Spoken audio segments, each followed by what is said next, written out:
Nothing more, nothing less. My name is Emma Dowd. I'm from Rochester, New York. When I was a sophomore, I became completely obsessed with the United Kingdom's suffragettes. I begged Mr. McCarthy, my American history teacher, to show the film Suffragette in class after I'd already seen it a few times at home.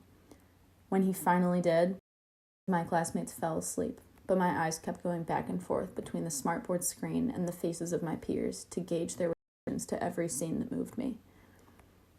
A handful of UK women fighting for their right to vote founded the Women's Social and Union, a militant group of suffragettes who were driven by the motto, deeds, not words. They poured acid in mailboxes around Manchester, smashed windows, vandalized the Prime Minister's car, and raised utter hell. More than 1,000 suffragettes were imprisoned and force-fed with long, plastic tubes. The British government passed a temporary discharge act, allowing prison officials to discharge the weakest suffragettes and rearrest them when their strength came back, later known as the Cat and Mouse Act.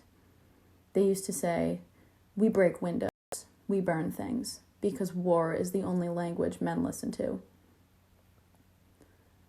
One of the final scenes in the film shows militant suffragette Emily Davis' statement in front of media broadcasters that she would die for her cause, walking onto the 1913 Derby racetrack and getting killed by the horse of King George V.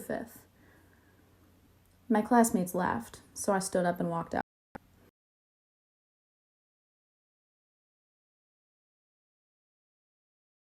Movement that own home.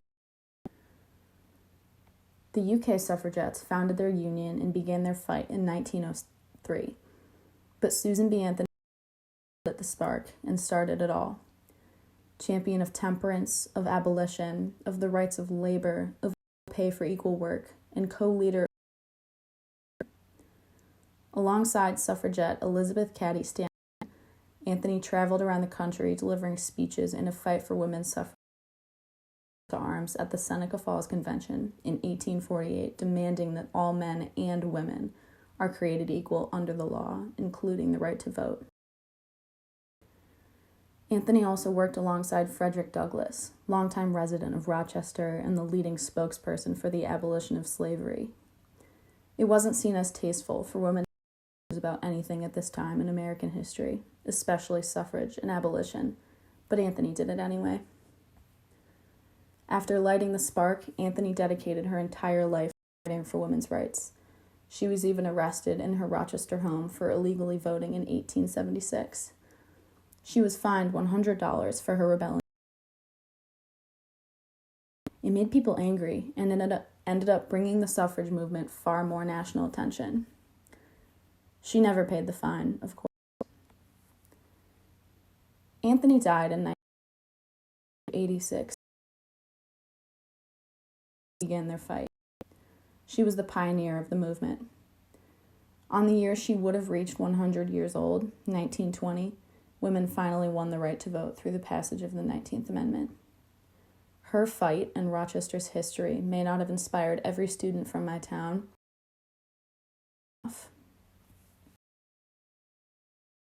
Growing up in Rochester had on my tight-knit group of hometown friends. Kayla, one of the most boisterous, loud, and passionate women I know, still uses her knowledge of Rochester's history to make the world a better place. She's working on getting into law school. My best friend graduated college early and is aiming to teach English in Thailand. And Lauren, the one with my bones or a scratch in my throat, is because my female friends amaze me every day, as early as 5th grade. To grow up in the same streets female pioneers once walked. History leaves an imprint on you, only if you let it. You either fight against it, turn apathetic, and laugh at people's struggles, or you let inspiration and motivation consume you and you realize that you're dancing on the building blocks women of the past created for you. As Susan B. Anthony once said, men, their rights, and nothing more. Women, their rights, and nothing less.